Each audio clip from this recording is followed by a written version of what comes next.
Hey, it's me, Angel Jameson again, and we're talking about conflict.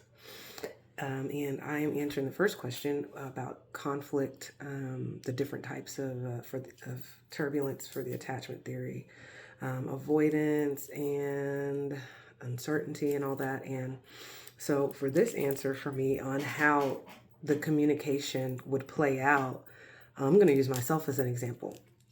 Now, I'm happily married with twins now. I've got a beautiful marriage, beautiful life.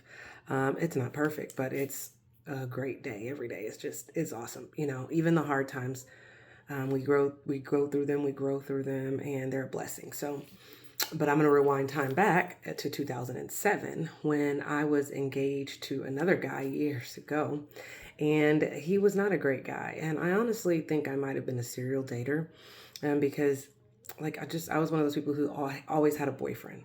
And so even looking at that seemed like a problem. And I didn't know it then because I was just young and having fun in my early 20s and, didn't think of anything of it.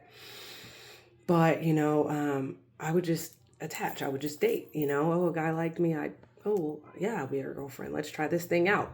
And so that had various consequences. And this relationship was probably the most unhealthy of all the ones that I've ever had.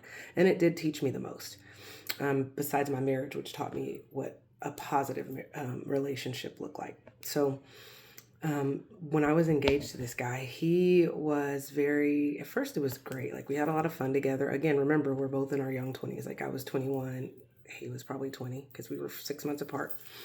He was a big guy. And we would hang out, have fun, and it was all fine until he started drinking a lot more.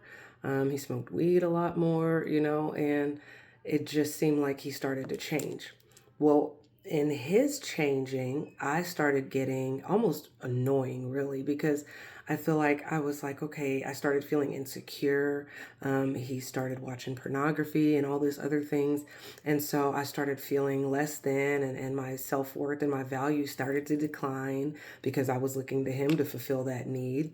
And then I started feeling, so this is me being overly attached and very anxious. So like we would get in an argument, he would not want to be bothered, and I'd be like, well, why can't you just talk to me? Why are you acting like this? What did I do wrong?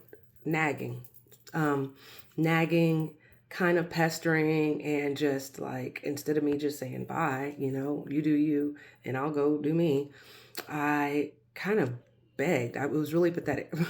But then he was like even more irritated, and so he would get mad and he would leave, and he wouldn't answer the phone. He would send me to voicemail.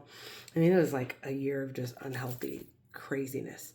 And so eventually it even led to some physical violence because I would be in his face and I'd be trying to figure out like, what can I do to make this better? And he'd be angry, he'd be drunk, and then we'd start to tussle, and it just got really bad until, some of my friends were just like, this isn't you. You shouldn't be doing this.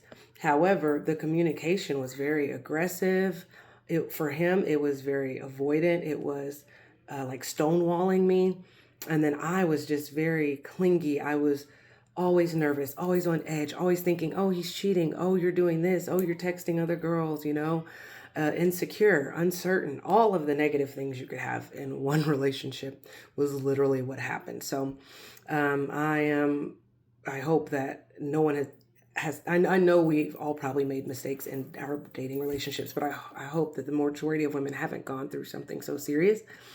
But if you have, you can find that it's very eye-opening to communication patterns. And it was actually that situation that started my communication journey way back at HCC. And I had a professor tell me, you're the author of your own story. If you don't want certain parts of your story to be in it, then you can create that. Change your patterns of communication, change your behaviors, change your situations in your environment. So that's my answer for number one. And